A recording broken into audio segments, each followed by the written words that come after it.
Good morning, Hank. It's Monday. I'm at Bill and Eileen's house. Bill and Eileen were my first bosses, or at least some of my first bosses at Bookless Magazine. Eileen Cooper is the reason, of course, that I am an author. She's an author herself of books like Sam I Am and The Golden Rule. This is the Korean edition because Eileen doesn't have an English edition. But anyway, this book is dedicated to me. I would show you, but the dedication is in Korean. So Hank, your video on Friday was amazing, and I still can't get over the fact that Nerdfighters found Gussie Manlove, even though she wasn't named Gussie Manlove when she died. She was named Audrey Brown, and she wasn't named Gussie Manlove when she was born. She was named Gussie Horsey, which is the worst name ever. Or at least I thought it was the worst name ever until I started doing research on the topic. So today, Hank, I present to you my list of 6 unfortunate names from history. Number 6, Dick Trickle. Hank, when it comes to dicks, you have a lot of unfortunate name choices, like Dick Sweat, the former congressman, or Dick Army. But to my mind, the best, at being worst, is Dick Trickle, who was a NASCAR driver. Aside from being famous for being named Dick Trickle was also famous because he was the only NASCAR driver in history who had a hole screwed into his helmet so that he could smoke in the middle of races. He had his pit crew install a cigarette lighter in his stock car, and one time after a race with very few caution flags, he said, "That race went by so fast I only had time for 2 cigarettes. Number 5,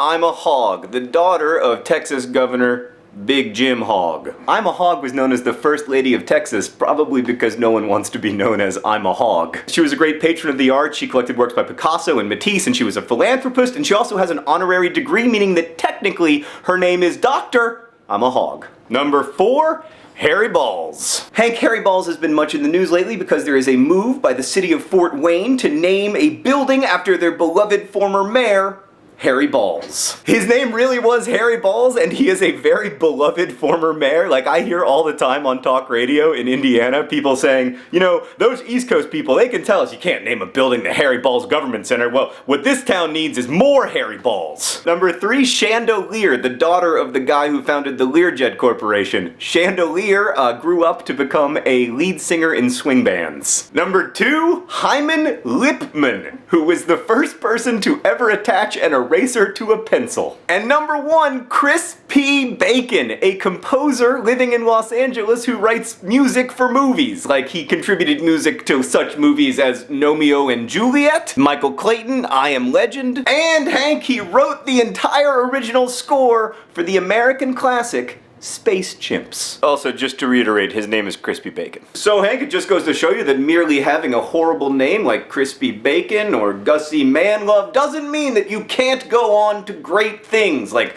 writing the score for the movie Space Chimps. Funny named individuals don't lose hope. Hank, I'll see you on Wednesday.